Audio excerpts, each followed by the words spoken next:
아, 네. 제가 아파트 매매를 고민하고 있는데, 네. 마포에 있는 밤섬 현대 아파트를 매매하는 게 좋을지, 아니면 서초동에 있는 서초 현대 아파트를 매매하는 게 좋을지 좀 고민이 돼서요. 네. 거주 목적으로 보시는 거예요? 일단은 전세를 놓고 살려고 하고 있어요. 네. 우선 그럼 갭 투자를 좀 생각하셨는데 네. 마포의 이 밤섬 현대 아파트 그리고 서초의 서초 현대 아파트 비교해 보도록 하겠습니다. 대표님과 인사 나눠보세요. 네. 네, 반갑습니다. 네, 안녕하세요. 왜 궁금하네요. 왜 이런 질문을 하고 하필 이렇게 두 개를 찍었을까요? 아, 이제 제가 가지고 있는 돈을 대비해서 살 수 있는 집들을 알아보다 보니까, 아, 네, 이 두 개가 됐는데, 예, 고민되는 부분이, 마포에 있는 거는, 네. 이제 뭐, 뷰가 괜찮고, 네. 그다음에 뭐 리모델링이나 이런 이슈가 있어서 좀 투자 가치가 있을 것 같다는 생각이 네. 들고, 그다음에 서초동에 있는 서초현대는 어쨌든 강남에 위치하고 있으니까, 좀 앞으로는 강남에다가 좀 사놓는 게 낫지 않을까 이런 생각이 들어가지고, 네. 네, 좀 고민을 하고 있습니다. 네, 그게 일반적인 고민이 맞아요. 일반적인 고민. 그런데 지금 보니까 그런 고민들을 나눠놓고 보니까 두 개 중에 어느 것 하나를 딱 선뜻 갖고 가기가 상당히 좀 애매하죠. 네, 그럼 그 이야기는 무슨 얘기냐면은 이 아파트하고 이 아파트 가격이 애매할 정도로 비슷하다는 뜻이에요. 네, 네, 그렇죠. 본인 기준으로 생각하면 돼요. 세상은 너무 많은 걸 책 속에 있는 걸 끄집어내려고 하지 마세요. 내가 그런 시각을 갖고 있으면 다른 사람도 그런 시각을 갖고 있는 거예요. 그렇기 때문에 그것이 가격에 반영이 되게 돼 있어요. 완벽하게는 아닐지라도. 그렇기 때문에 이 아파트와 이 아파트는 가격이 뭐 수억씩 차이 나는 게 아니에요. 1, 2억 안쪽에서 비슷비슷하게 형성될 수밖에 없어요.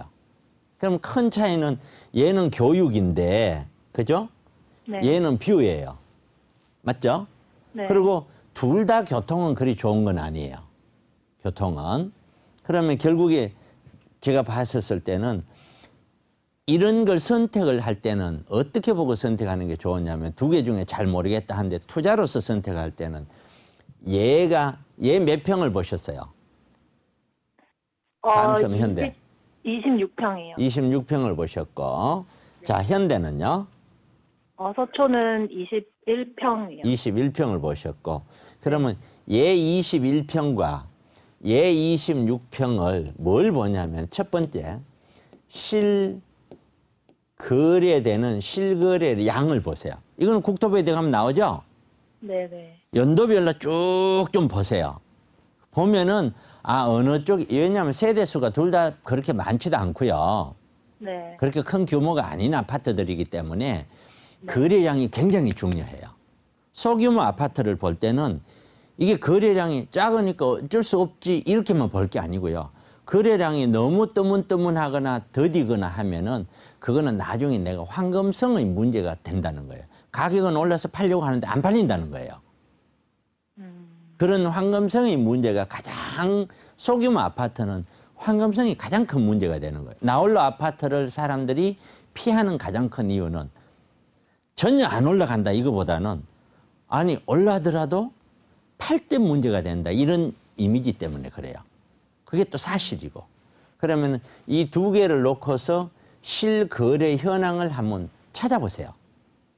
찾아보고 나서 판단을 하시는 것이 좋을 것 같고 저는 뭘 사더라도 비슷비슷할 것 같습니다. 다만 오히려 이쪽에 조금 더 무게가 실립니다.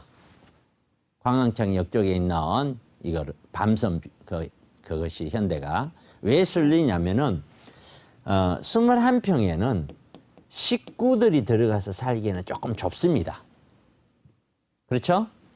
네, 26평은 식구들이 들어가서 살기에는 괜찮습니다. 자, 그런데 우리나라 세법이 두 주택 갖고 있으면 종부세든 뭐든 어떤 1가구 2주택의 프레스가 굉장히 크죠. 그래서 분위기 자체가 1가구 1주택 쪽으로 분위기 흘러가면서 똘똘한 한 채 쪽으로 분위기가 흘러가고 있어요. 맞죠?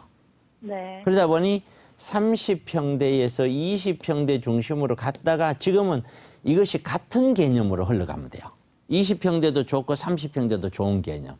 그런데 21평은 사실 식구가 지금 혼자 사세요? 네, 지금 네. 저는 혼자 그러니까 살고 그런 거예요. 다른 사람들 입장에서 아기 놓고 키우는 사람들 입장에서 바라보면은 아, 당연히 얘는 좁은 거예요. 그 자체가. 그래서 아파트라는 것이 무조건 혼자만 사는 사람의 대상은 아니잖아요. 네. 그렇기 때문에 제 개인적으로는 이쪽에 조금 더 무게가 중심이 실리는데 요 실거래량을 한번 파악을 해보고 판단했으면 좋겠다. 여기까지 말씀드릴게요. 네, 감사합니다. 예, 고맙습니다.